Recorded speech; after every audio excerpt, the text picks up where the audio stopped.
Hello, everybody. This is the toughest session of the day because you are all full of pizza and you all start to doze off unless we are very engaging. So that's my challenge to the panel. We will be as engaging as we possibly can. Some of you might have been here this morning. My name is Matt. I run a booking agency called Runway Artists, and I'm joined by three guests to talk about, we've called it Keeping the Show on the Road. It's about everything else you can do to keep promoting your music. Obviously, we've talked about live, we've talked about building a team, and we're going to dig into some of the other elements of what you can do to promote your music. As I said, joined by three lovely guests, so we'll start on the end.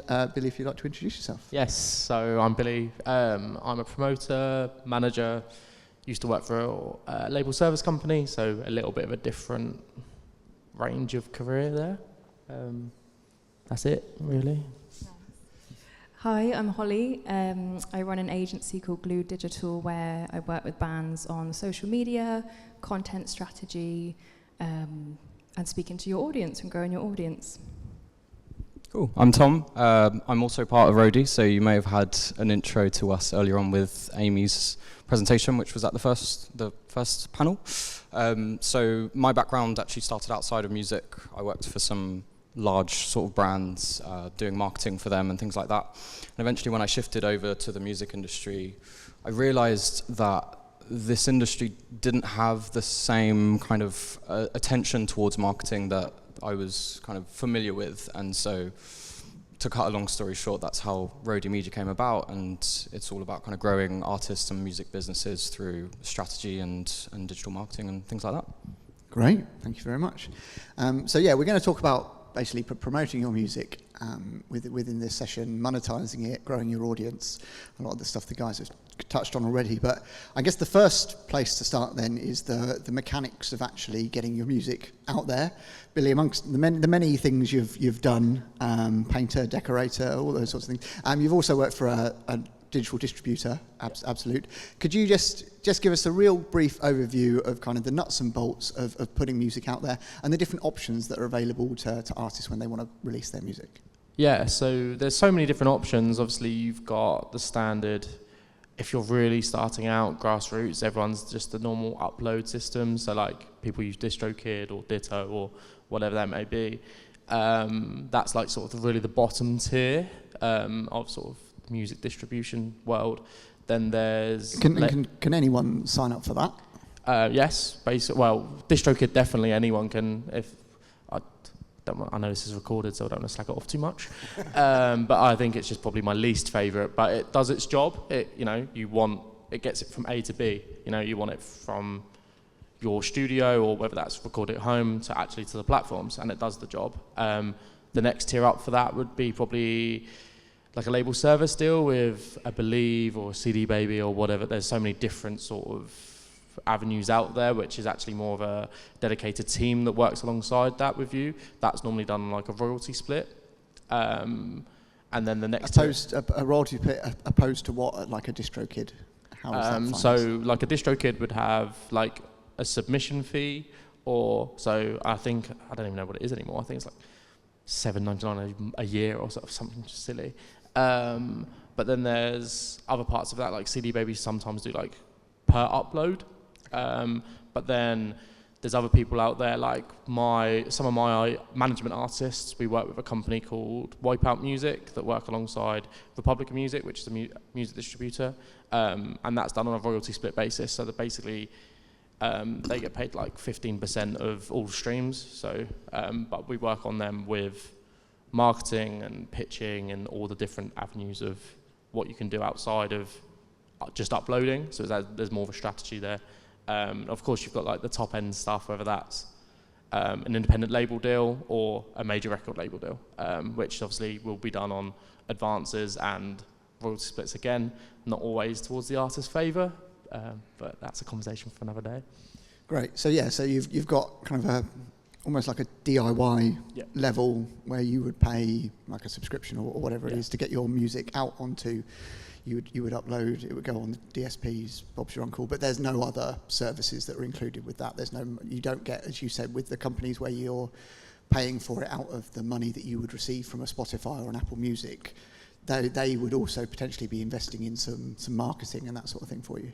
Yeah, so like the bottom tier is really sort of, they would normally charge for extra services, where I know that DistroKid chart, because now there's a thing on Spotify where you can have your music videos on the platform as well, and DistroKid actually charge for that, which is odd because it's a service that they don't get charged for, which is a complete different world. But yeah, so you get like that really low, it's minimal help, minimal assistance. In some ways, some companies don't even have a support system. So if something goes wrong, there is no like actual backup.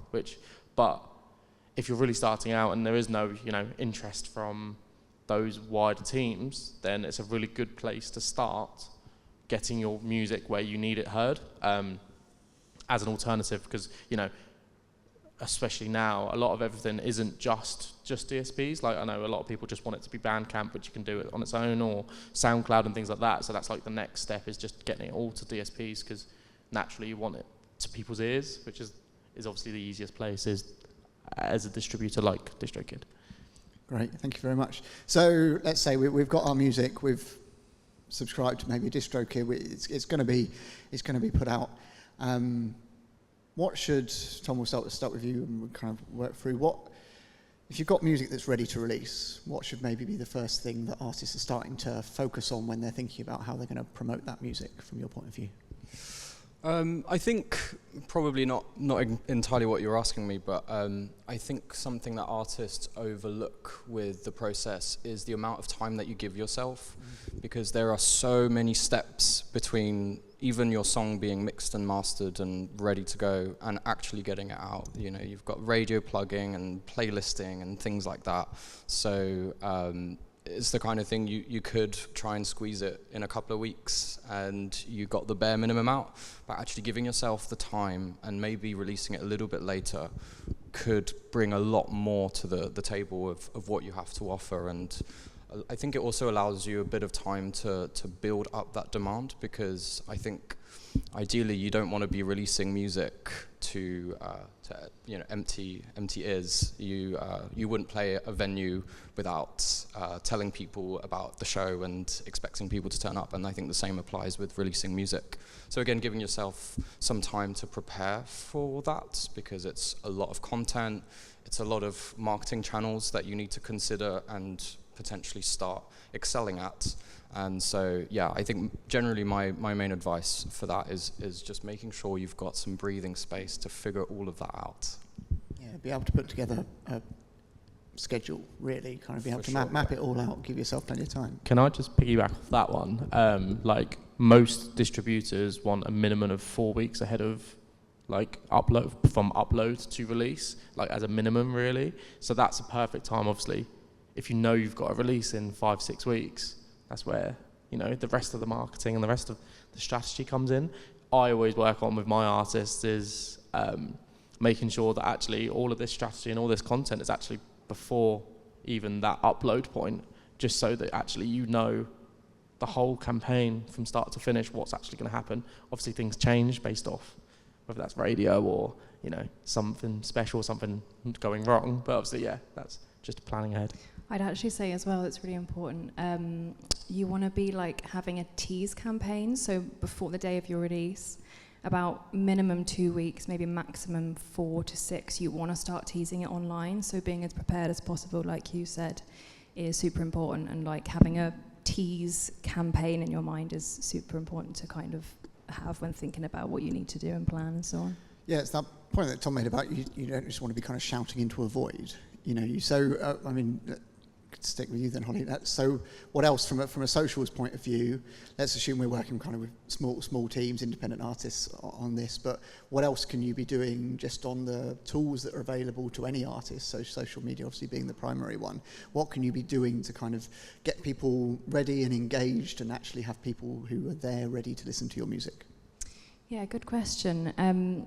So I think a really key thing, which people tend to kind of look past, and I know everyone probably hates it, but making sure you're on TikTok and Instagram Reels is essentially the same thing on a different platform. So you have to think of it as that is your gateway to reaching brand new people, new eyes, people that don't follow you, and you want to try and convert them to followers, to convert them to fans. So you almost have to think, if someone didn't know me, how am I going to like get them in within 3 seconds? So as everyone knows, when you're doom scrolling, you know, you've got 2 or 3 seconds before you scroll on to the next thing. You want to captivate someone within those first 3. So say if you were doing an acoustic video of your next single, you don't want any kind of dead time where you're like about to start singing. You want to go bang on the lyric that's the most engaging, put the lyrics on the video, and create this story, if that makes sense. So it's actually a lot more simple than people think, but showcasing the song and the lyrics is kind of where you begin to get the awareness and where it kind of spreads from there, if that makes sense. Yeah, no, that's great. I think putting a bit of time and thought into the content that you're creating, but actually it doesn't have to be complicated. Do you know what, actually, sorry, a really good thing, which I think people don't realise either, is engaging with other peer artists. So make sure that you spend as much time planning your posting, engaging with others, so like reposting people's videos, commenting on them, liking them, because actually the algorithms pick up on that and then it will make your videos perform better. So it's really important to be engaging when you're getting ready, getting prepared, engage with other artists online as well.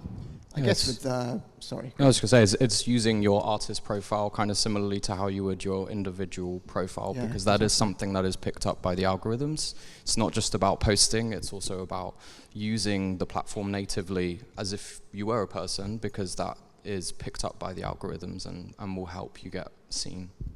I guess also it's an extension of how you might go about it in person, in real life. You know, actually engaging with artists that you like and respect, or your peers within your local community. You know, going to gigs and all that sort of thing, creating that community element as well by supporting people online and engaging with their contents. That's really interesting. I mean, we've touched on content there a bit. Obviously, it comes more naturally to some people than to others.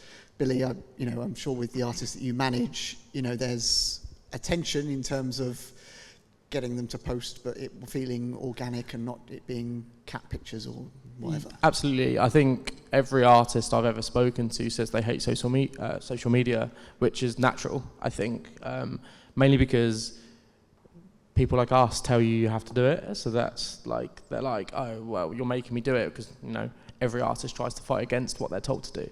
But actually, I think there is ways to do it, and the ways to do that content is by being authentic. And actually, like you mentioned, is doing those things and treating your social media like it's your, or like, you know, like liking videos and things, because that's normal, like acting normal and doing things that you're comfortable with, and being an authentic artist, because especially at grassroots level, you can see, and that's the best thing I've always seen, is growing through an artist journey, is actually seeing the best bit about it is them being authentic and being a real person, because they are real people, and most of that connection comes from that point. But yeah, going back to what you said, is like artists do hate social media, but actually it's finding your niche in what you want to actually feel comfortable doing, and what your content, because ultimately it's a long-term plan there, and content has become something that we have to do. So how can we make this something that you're not going to just do you know, a week's worth of stuff and then never touch it again, is actually how do you keep that engaging, not only for you, but then your fan base.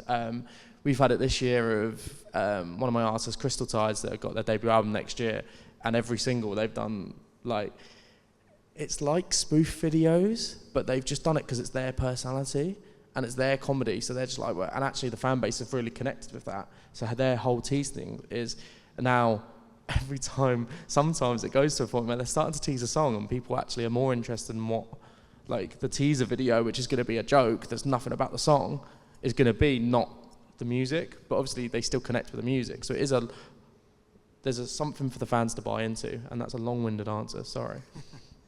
Holly, would you say that it's authenticity that best connects and engages with audiences? Yeah, completely. I think if you're not enjoying it, that's a big sign to maybe pivot to something that feels natural to you. You know, you don't want to copy loads of people. Does anyone know the band Florence Road? and they've got their staple thing. They kind of found what felt natural to them.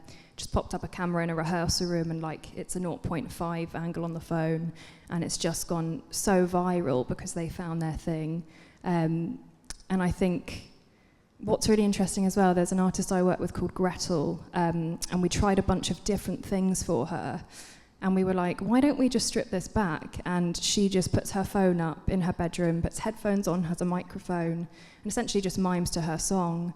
And these videos have outperformed anything. It's then translating to radio plays, Spotify streams, and so on.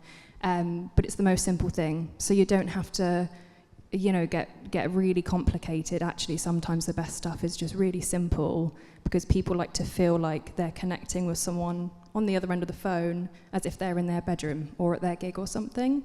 So the more personable it is, the better it's probably going to reach out to new people. Tom, when you're kind of doing these things, are you building kind of to engage with individuals, or is there an element that you're trying to build kind of something like more of a community around an artist? And if so, how do you go about taking it from a bunch of disparate individuals to being a community around an artist? It's a really interesting question. Obviously, we always recommend to touch the individual that you're trying to reach, and essentially the better you do that, the bigger, in theory, the audience gets, and from there you get bigger statistics. You get more Instagram followers, more Spotify streamers, and that's when you can start to get attention from people in the industry, because at the end of the day, I personally call them vanity metrics. They realistically don't mean much, but it's something tangible that music professionals, promoters and labels and things like that, that's the first thing they'll look at. So you want your content to be tailored on an individual level, but at the end of the day, unfortunately, it is a lot about the numbers. So if you can get to those numbers through that individualistic approach, then that's going to be a much higher quality audience than if you kind of just focus on getting the numbers as high as quick as possible and buying followers, but they're all Russian bots and things like that. So yeah, focus on taking it one step at a time, I think, if that answers your question. I'll say one more thing, just off the back of that. I think all artists have a tendency to get really overwhelmed with ideas and what to do. But going back to this simplified idea, if you can just find a setup that's really simple, you're essentially just focusing on the song. You're not trying to think of a documentary idea or something crazy. You're just showcasing the song. And at the end of the day, the song is what is going to connect. So just choose your favorite songs, get a really simple setup. And it can be as simple as that. You don't want it to feel really inauthentic. You don't want to pretend you're being someone you're not. It comes all back down to your song at the end of the day, but having something so simple can be just what you need, really.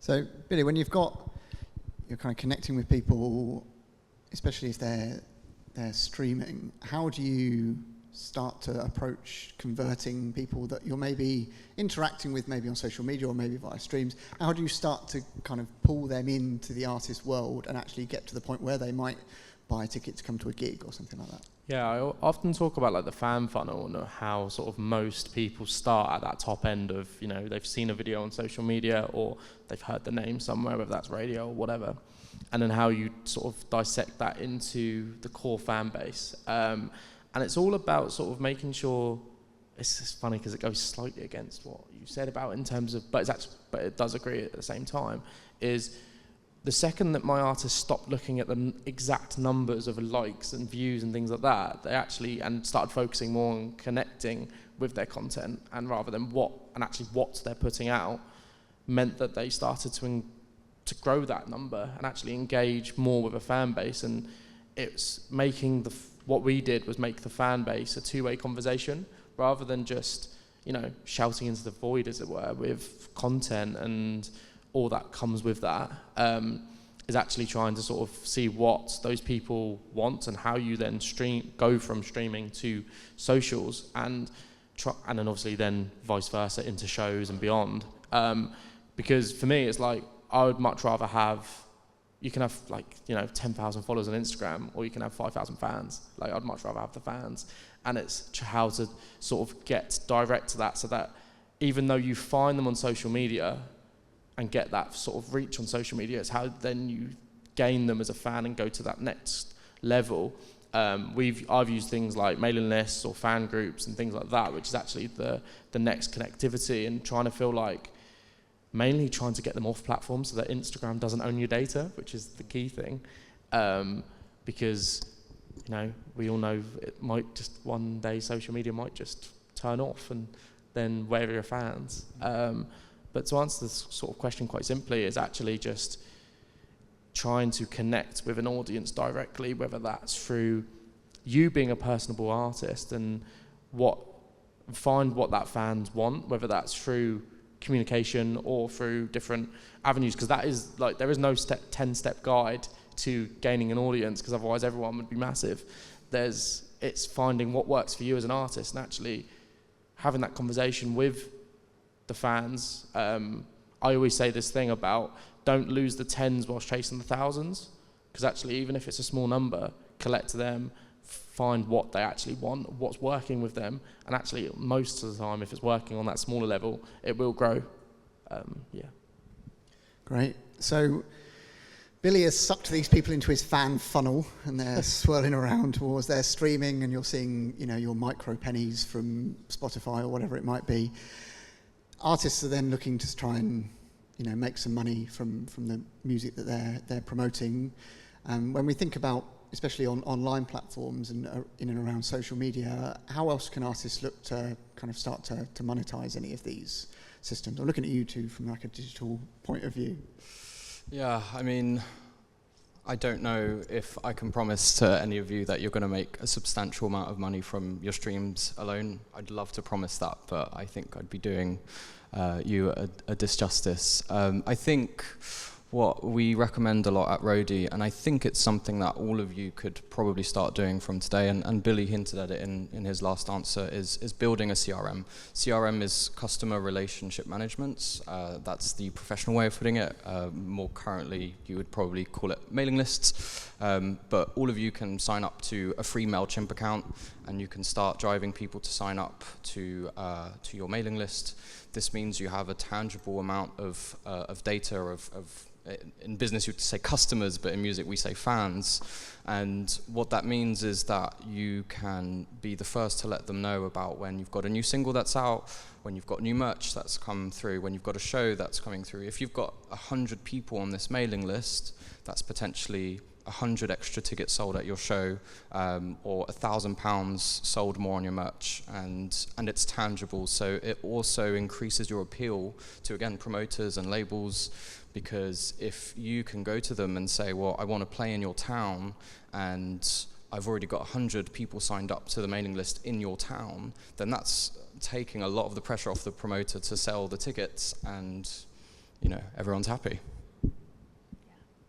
From a social point of view, is there anything that you particularly focus on that works really well? There's loads of stuff out there, Patreon and stuff like that. Is there anything that particularly works well in kind of taking social fans who are connected on socials and kind of getting, because obviously there's no, as far as I'm aware, there's no kind of intrinsic way of monetizing just through social media. Is there a particular set of avenues that you try and direct people to monetize a social media audience?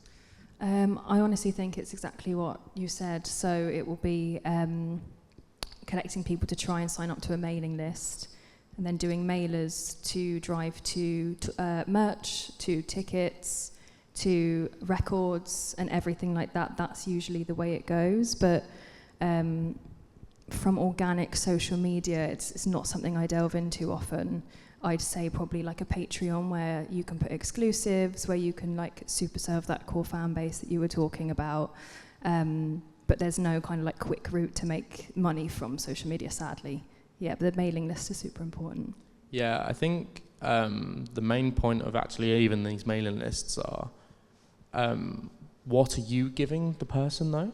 Like, what are you giving as a service to Reason? Because otherwise it's just them signing up to another thing that they already see that they follow you on social media. And actually, I think, don't get me wrong, I've used the whole pre-sale and the early mail drops, but there's also other things which actually has worked, which I'll go to a bit of an example on that in a minute, but it's what you also giving them as a service to the fans for them taking their time to connect with you on a deeper level, and actually is that exclusive newsletter that comes once a month, or a Sunday diary session where you send them a demo that's only a week or something like that, that's something a little bit different, because then they've got a reason to sign up and actually buy into you, as well as you getting their data and you giving them opportunities for pre-sales and things like that.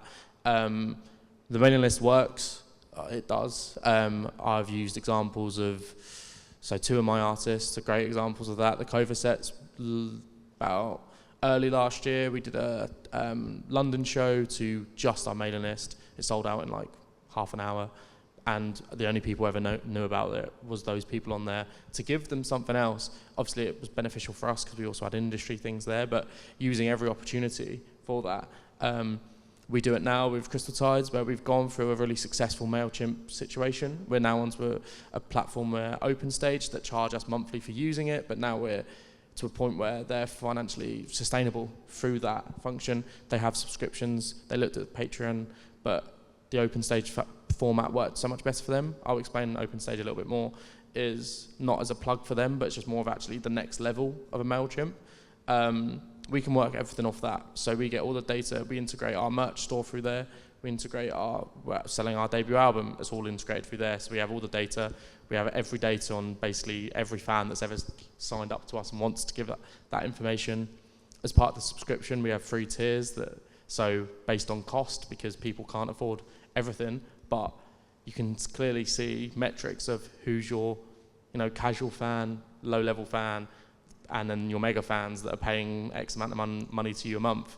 All of those are great examples of campaigns that have been worked and used, but has started from having 0 people and starting on a MailChimp to now over thousands of members that get access to things first.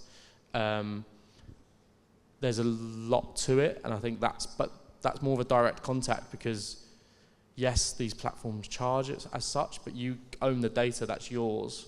Obviously MailChimp, there is free up to a certain number of contacts, but that data's yours. So if it goes anywhere else, you can contact your fans, and that's your direct link to fans that, everyone knows the interaction based on, social media right now is a lot of it time you have to pay to even show to all your followers.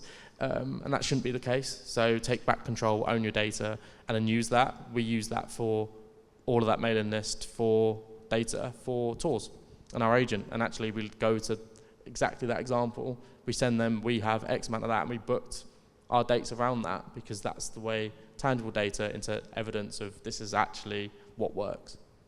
So it's never too early to start a mailing list. It is invaluable once you've got it. Data, it sounds boring, but it is key to promoting your music. I want to kind of touch on, there's a couple of questions that I'm just going to skip over because I'm aware of time, but I think all you guys are hanging around, so we're going to skip over a couple of questions about the kind of a bit more of the nuts and bolts of where to post, when to post, that sort of thing. I think it's quite a specific and individual thing in terms of artists, so if you've got questions about posting strategies and that sort of thing, do feel free to grab these guys or Amy. Not me. I will not send you down the right path. But yeah, feel free to do that. I want to kind of talk about a couple of things that might kind of help. It's kind of useful to know.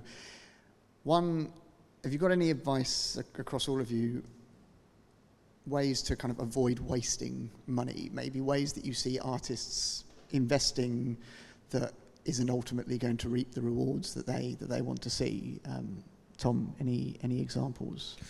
Yeah, it's another great question. I suppose it's starting with, I don't want to say a small budget, but an innovation budget. That means you can try different things. Don't be afraid to test. It's something that we recommend at every stage of all of the work that we do. Testing different content, trying to test different audiences, different platforms. There's endless ways you can test, and what that means is that you can get learnings. And from there you can start to improve because you've got that kind of track record. However granular you want to track that, whether it's just kind of keeping an eye on how many likes this post got, or going as far as having an Excel spreadsheet that keeps everything nicely listed out. And I think with that, it's again, take your time. A lot of the services that you can get in the industry are things that perhaps you or a friend can help out on. You don't necessarily need to invest in professional help immediately, but that is kind of a case-by-case basis. So yeah, just take your time, I think, is my ultimate point. Yeah, definitely. I'd say I think there's a lot of people in their journey who would want to maybe pay a few £100 for a PR person, but now more than ever the power is fully in your hands. You have more power than the record labels at this stage, because you can speak to anyone all over the world. So if you have even a little budget, I would get together with some local people who can record video well. Don't necessarily go and create a big music video, and actually create a suite of content that can sit on short form. So when I say short form, that's TikTok, Reels, and YouTube Shorts, and that's your way to reach people that don't follow you, which is your only way to really expand online. And then you can super serve them, like we were talking about. So you've got 2 different ways of doing it. You want to try and reach new people and try and serve your followers or your fans. But I think also getting someone down to your gigs and just filming you on iPhone, take that gig and put it online. That's how people are going to notice your songs online as well. So rather than, like you said, pay for services, that can all come once you're having a bit of a moment. So put your efforts into creating kind of visuals that support your art, essentially. I think I'm just going to reiterate what the last 2 people said, really. I think a lot of people jump towards thinking, if I throw money at this is going to work, or jumping too soon on things. I know so many people that have done digital marketing campaigns way too soon, and it's just, and they're like, oh, I've spent X amount of money and I've not got anywhere. It was well, where's the audience first to start that process? You're not just going to, you got to get the ball rolling, and then once you're having a moment or things like that, and moments, it's such a vague reference, having a moment, but that's different to every artist, and sometimes those moments differ, and it's very much of actually there's enough costs in being an independent artist at this grassroots level. It's prioritising what's best for you in that situation. And right now, everyone, I know we're going to mention TikTok again and everyone's going to hate it, but it's one of the, and obviously Instagram Reels are doing the same things, especially now trial Reels, which I can go into for hours. But they're the only platforms that actually are showing that to people, to non-followers. So that's the best place to start. Where else is showing, especially now TikTok are integrating so much more of the DSP platforms, ticketing links and all that, so it's a sort of a one-stop shop. What you need to be steering into those bits first, and then as that grows, you then are onto the journey of the next step, which obviously tallies up with everything else that's been said today on the other panels, is because for me as a manager and promoter, it should never be just one moment. I've seen so many people that have got X amount of traction on socials, but they can't bring a single person to a show. So it's actually, what are you going to do about that? Or, and it shouldn't be just one thing. It's actually spending and making sure that you're not spreading yourself too thin. It's just actually just building each block. Yeah, great. So there's a lot you can do yourself, which leads me very smugly to my final question, which is then, how do you avoid going too far the other way and you end up hating social media, but also finding it a real strain on your time? We talk about burnout a lot, and obviously that's going to be more of an issue for some people than others, depending on how comfortable you are, I guess, on that platform. But what are people's tips for, Tom, we'll start with you and work along again, tips for kind of, as an artist especially, who feels the expectation, the weight of expectation of being on these platforms and using the marketing tools that are available to them? How do you avoid burning out? Yeah, it's a great question to finish on, I think, and I'm going to sound like a broken record, but take your time. During the lunch break, someone asked me if they needed to be posting every day to to be seen on social media? And the short answer is that absolutely not. You know, if you're going to be posting every single day, but you don't have the capacity to be doing that, the content you're posting every day isn't going to be to the standard that you deserve it to be. You're way better off posting once a week, but it's the best you can possibly give, than, you know, dividing that into 5 more pieces of content that isn't going to cut through as well. So don't worry too much about those numbers. Work at your own frequency. We work with artists who, for every release they do, every band member needs to film 100 videos before that song is ready to be released. So sure, they have capacity to post 10 videos a day if they wanted to, but, you know, that works for them, that might not work for you.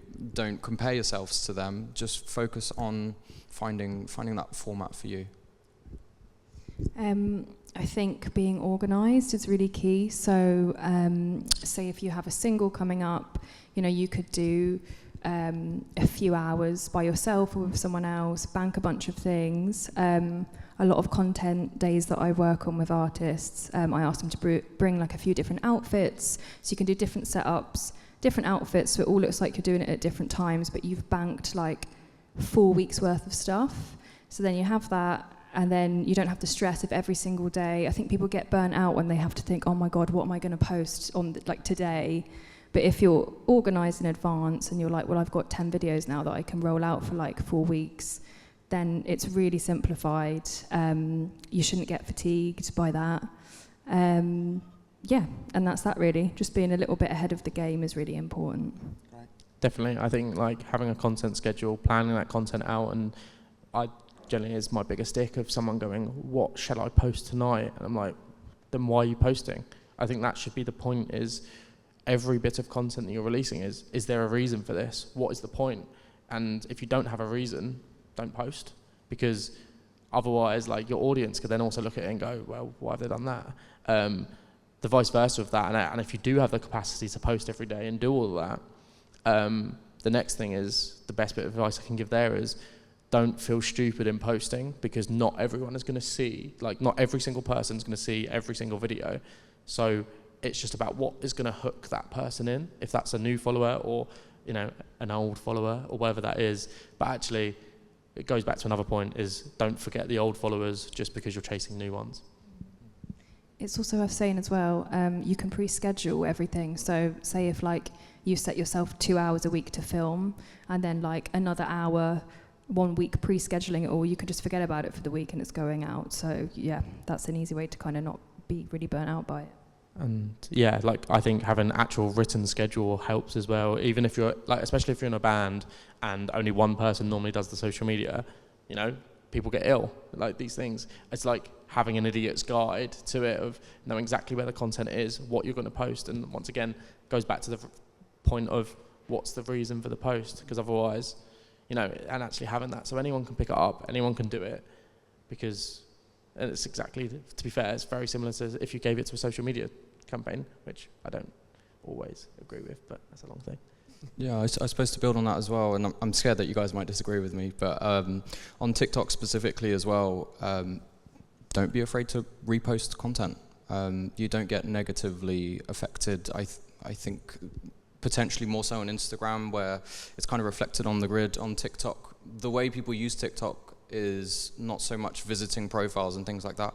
So you can actually just repost the exact same video. I probably wouldn't recommend doing it 5 times in a row, but don't be afraid to have a certain cycle that you can just fall back on if you're feeling a little bit light on content. Again, that's absolutely right. And actually, if you think of any particular big artists on TikTok who are doing TikTok really well, I'm sure if you went on their grid, you would find more often than not a lot of videos that are reposted, not even re-edited or cut down, or it's the same video several times. So amazing. Thank you very much. We're going to take a couple of questions really quickly, because I'm conscious that we want to give plenty of time for networking and chatting at the end of the afternoon. But if anyone's got a question, stick your hand up and our glamorous assistant will bring a microphone over, which I think might have to be me. You haven't got a microphone. Shout. Any questions? Oh, yeah, here we go. I probably could have started that already. Thank you. When you're releasing a song, is there like a certain procedure of like promo that you're supposed to do? Because it's like some people say like promote, and then release, or release and then do all the promotion. Also, like, is there like a standard, or is it all just whatever? From a management point of view, I think it has to be promotion, like a level of promotion and thinking of what you're going to do before the release, because otherwise, I think it's really difficult, unless you're at a certain level, to just drop a release and expect it to do well.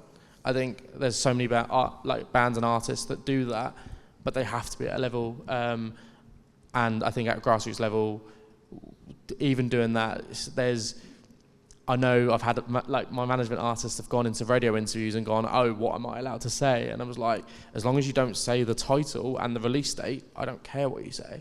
Because ultimately, I hate this thing of, oh, I can't talk about it. Yes, you can, because otherwise, where's that starting point? If you're not giving away the song title and not giving out a release date, why can't you promote it? Why can't you tease that element? Because actually, to get to a point where fans recognise that and go, oh, I want that, and build up.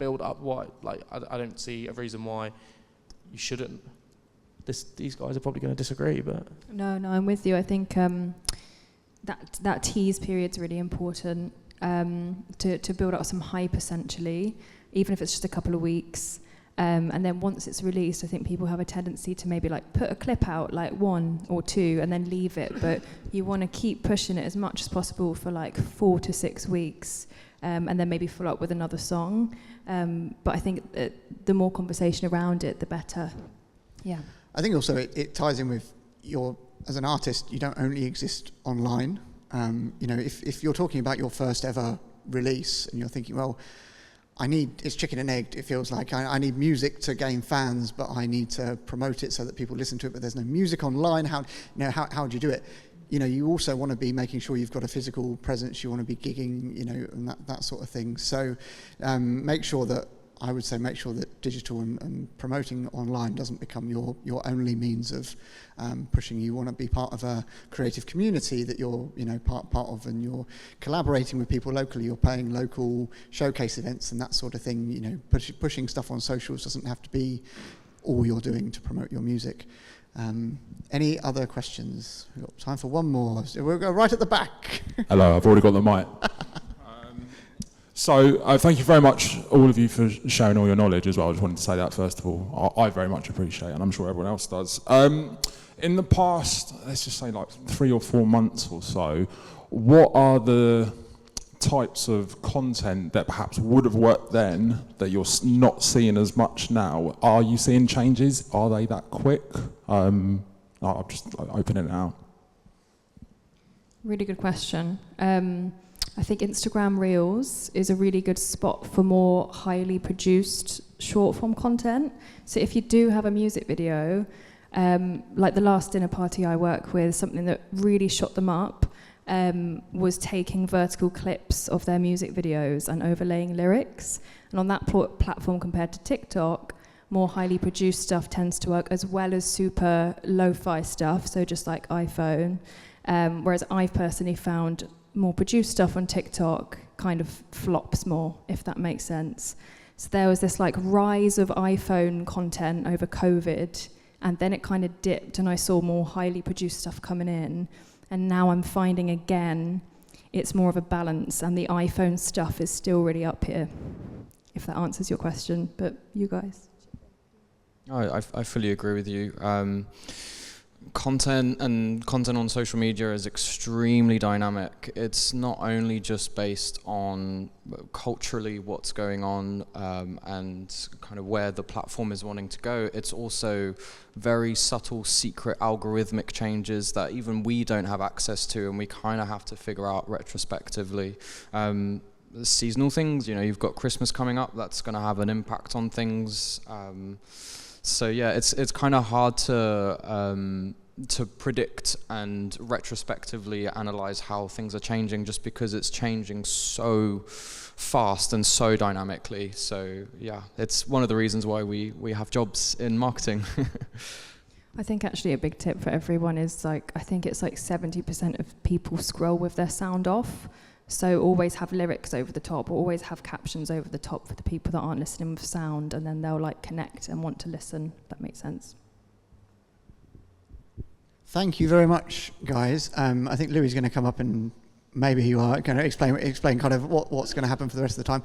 I guess just to close before we say thank you to these guys, a lot of the people that have sat up here today have had full-time jobs in the music industry, and we're sitting here now with people that kind of largely kind of work under their own steam, but a lot of the jobs that you've heard about today within the music industry are careers, they're well-paid jobs for well-established companies. I would just say that if you've got any interest in a job and you've just assumed that you have to do it outside of music, this is a great opportunity to talk about people what that looks like within music. The reality is that a lot of people who start off as aspiring musicians end up working professionally in the industry. And so while I fully appreciate at this stage you probably want to put all your eggs in the I'm going to be, a well-paid touring musician, if you've got any interest in working in the industry, I would really encourage you to talk to people like these guys about the jobs that they have, especially at major labels, distributors, major marketing companies, and how you might be able to use your skills, pay your rent, your mortgage, have your career within music, even if it's not as a performer. So on that note, please say thank you very much to our lovely panel.